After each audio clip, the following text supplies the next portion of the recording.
club started in 1949, 75 years. Started out in someone's living room. They found this place, the old abandoned station from Vienna. One of the members lived in Vienna, knew the mayor, and were able to work out a deal dating back to January 1977. We moved in here.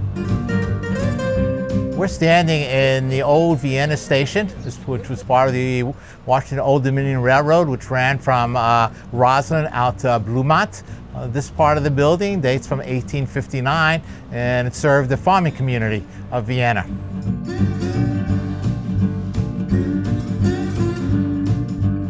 The waiting room now is our museum, which talks about the old Washington Old Dominion Railroad, talks about Vienna and what Vienna was like, especially before World War II. This is basically just a small farming community, and the railroad served it as a passenger service into DC and also for all the farm equipment. The whole country really depended on the railroad. Even today, railroads provide a major source of moving merchandise from one end of the country to the other. And without the railroad, the country would not have developed where it is.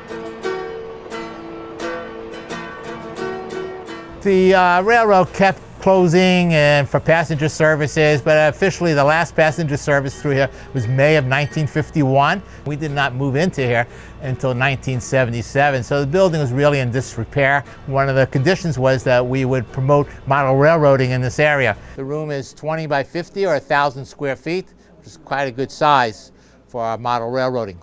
And this is how you get from one level to the next. It's called a helix. You go from one level. In fact, you go all the way from the top and just keep going round and round and round until you get all the way down to the bottom. This room was the old baggage room. There was no floors, no ceilings, no lights, and we had to just redo the whole interior of the building, pouring concrete, adding the walls, adding electricity, and adding all the lights. Over here, we have a scene that visitors do not see over here. It's a beautiful lumber yard. You can see the lumbers come in, the tree trunks come in here, gets broken up to do that. We are a model railroader that models Western North Carolina, part of the old Southern Railway. So we want to be very accurate of the towns from Salisbury up to Asheville. All the stations, most of them are still standing today, are replicas of the stations. And if you go see them, you say, whoa, I've seen that on your layout. So all the industries you see is what you would find in North Carolina in the 1950s. So you'll find Rexall, not CVS. You'll find the diner, not Chipotle or McDonald's. You'll see lots of lumber. You see Ethan Allen, slaughterhouses, tobacco, things like that. And all the cars you see date back from the 50s or earlier.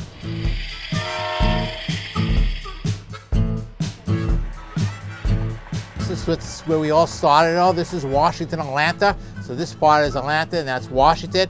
And another project that's coming, we're going to start decorating over here. Over here, we see the trolley line. We have it by wire and by rail.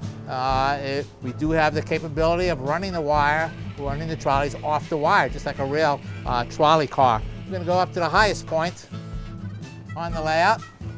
And one of our college students did a 3D printing of the Asheville station. The first thing you see when you enter the train room is the Salisbury station. It's a beautiful piece of artwork. It was built from scratch to do that. And look very closely at the tower. You can see gargoyles. Those were hand carved. All the way on the other end, we have some hobos at a fire. We also have a drag race about to take place, but there's a police car that's going to stop them very soon. And the police have informed us as soon as they're done with the hot rodders, they're going to get the mountain climbers off our mountain, because we don't allow mountain climbing on our railroad. Yeah, there's so much here that people don't see. I really love a little scene over here where a car went off the cliff here. So I tell people that there were no fatalities, but there were injuries. So if you watch Channel 4 News tonight at 6 o'clock, you'll get more information. All of us had trains as a kid, admired trains. Some of us got out of the hobby. So this is an opportunity to come back to a hobby that we loved as kids, and there's something about trains that just excites us so much. Big steam engine just coming down the tracks. Just doing some tune-up and tinkering on a brand new locomotive before I run to the bunch. Membership is open to anybody over 14, and they participate the same way as anybody. They still have to complete all the training and everything, and they become a junior member. They demonstrate their ability by attending open houses, or what we call an operating session, to do that. And then finally they learn how to open and close the building, because as a full member you have access to the building 24/7. Our youngest member now, I believe, is either 10th grade or going into 10th grade, do that. But we have college students and people just out of college also work for us. And they're fantastic because they know 3D printing, they know computers that are way beyond some of us older folks. If you look up here, you can see a lot of the old wiring that slowly we're starting to remove as we move to Wi-Fi. To do that, and if you look up here, you can see all the turnouts, the switches. These are called tortoise switches. So lots of wiring, lots of electronics. We do still have a few members that were here in 1977. So it's just incredible that they're still with us, and a lot of new members just look to them for the history of this place. This is a picture, I think, but okay. Pete Kiernan painted all this. Unfortunately, he's deceased, but anyway, he painted this for us, did all the scenery. So a lot of different talents here, a lot of different skills. There's room for everybody. You don't have to be an artist, you don't have to know a lot about computers, but there's always something you could do to help run the railroad. So it just depends where your skills lie and what you want to know. There is room for everybody in this hobby. And we could come around and take a look at it from another angle. These are not toy trains, these are very, very detailed, lots of electronics. Includes skill in building scenery and stuff, lots of artwork. All the locomotives today that work on our railroad are all computerized. They all have a computer chip in them that you can control individually. To do that, you can control sound, you can control momentum, and this all can be controlled Wi-Fi. It's like a one-lane road, but there's two-way traffic. So you have to know what's coming at you before you go forward. All the buildings, all the models you see, we have two types here. One is stuff completely scratch built, and that's someone wants to build something, has pieces lying around, just like you have bricks lying around your house, you want to build a house, they will do that. In addition, the other type is what's known as kit bashing, where they'll take a kit out of a box, build it, but adjust it, maybe cut it down to size, add the interior lighting, add painting, adding roof scenes, adding words to it to do that. So there's an awful lot. All of it is weathered. Very few things come right out of the box. We weather it to make it look like it's been on the railroad for the last 40 years. The trees are, and we're going to be making more trees now, they're just, you can buy just little twigs to do that. And you buy foliage, just bottles of foliage, all different colors.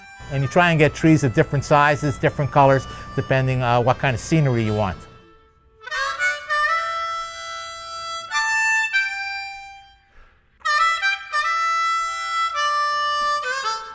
There's always maintenance to be done. One of the most common things is power supply. There's power coming to the track in sections, and even though the wires are all soldered, they still come loose over time, and we have to figure out where the short is and repair that. Seems like it's gone better. The turnouts too are also hand built, and after a while the soldering just wears out, the banging of the switches moving from open to closed position, and those have to be repaired. It's very important for the town because people have lived here for 40, 50 years and never realized we were here. In addition, they have no idea what the history of Vienna is. They have no idea that this was a farming community at one time. In addition, there's a lot of history as being part of the South and the civil rights movements that is affected by it, and we document all that.